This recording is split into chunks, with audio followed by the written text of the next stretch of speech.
There's a yearning and a craving to find people who are on our side. It's a delectable thing to the animal, to what it really craves.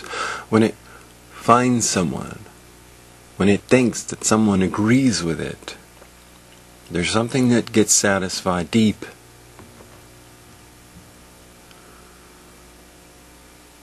And when it doesn't agree with it, then there's a kind of betrayal that is universal. And those who agree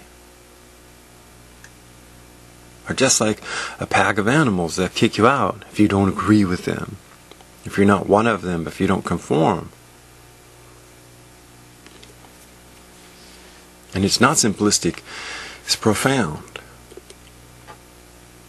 Because of the ubiquity of its presence in the humans, to continue to do it on all levels, especially religious levels,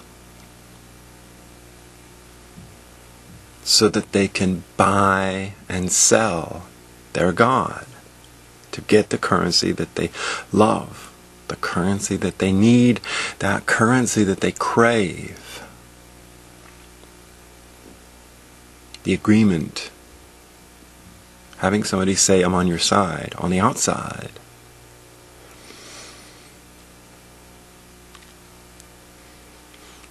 But God doesn't judge that way. God won't judge that way. God judges secretly. The secrets, men's secrets, the secrets of humankind,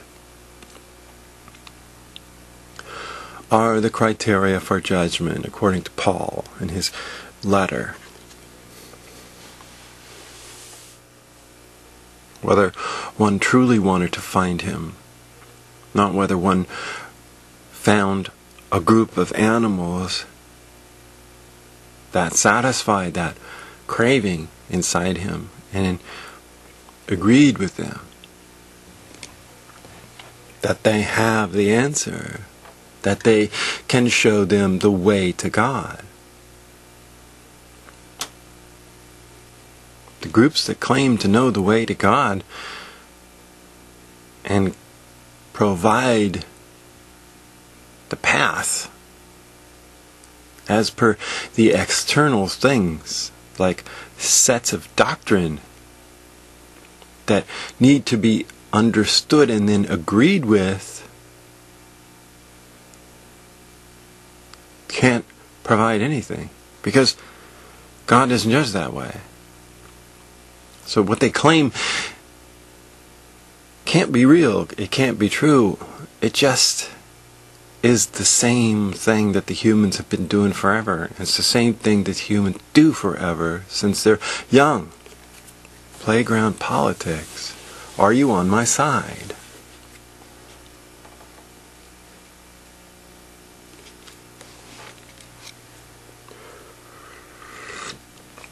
Because they can't see other animals' secrets. A human can say and be and look and live like one thing on the outside, but his secret dots, that which defines him most clearly, most effectively, most honestly, are his secrets, and they can't be seen by other men. They can't even be deduced really accurately, because man can hide. Man can be something on the outside and something else on the inside, in his secret places, where he really is what he finally is, ultimately is. And that's why God doesn't judge on the outside. God doesn't judge by what man says, by what man conforms to, by who man finds to be on his side.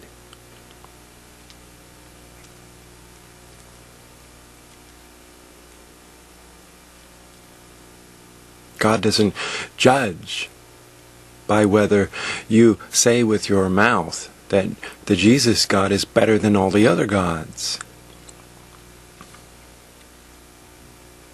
Because it doesn't mean anything.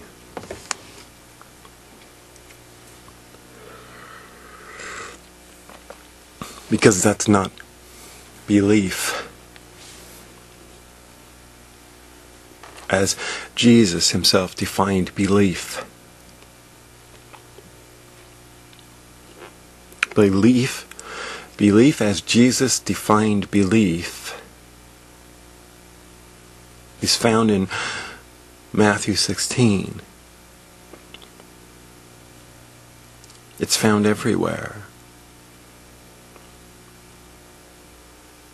It's not believe in the Jesus God more than all the other gods. It's believe that what the Father, Peter, is secretly telling you inside your secret places about me, that I am the one I claim to be. Believe that that's true. Because that's the important thing. Whether you believe I am the Messiah, or you don't believe. So really what you're believing is the Word, the living Word that's speaking to you, convincing you that I am the one I claim to be, the Messiah that you and all of Israel have been waiting for thousands of years. Don't believe that I'm a God and I'm more valid than all the other gods. Don't believe that I am the God who is real and all the other gods are fake. Believe the word that's being spoken to you. Secretly. In secret. Do you believe in your secret places that what you hear is true, is real, is valid? And the reason why it's significant is because on the outside, where man judges, where man sees, where man controls, and where man possesses, where man agrees and disagrees, it seems like it could never be true. So, believing the Word that's speaking in your secret places is significant, because on the outside it seems like it could never be true. That is belief as Jesus understood belief for himself. For himself, not a God who would have no problem believing that he was the Messiah. The significance is he didn't know. He didn't know he was the one, because it didn't seem like he was the one on the outside. He only heard he was the one on the inside, in the secret places, where the Father was telling him he was the one. And it wasn't obvious, it wasn't plain, and it wasn't always known.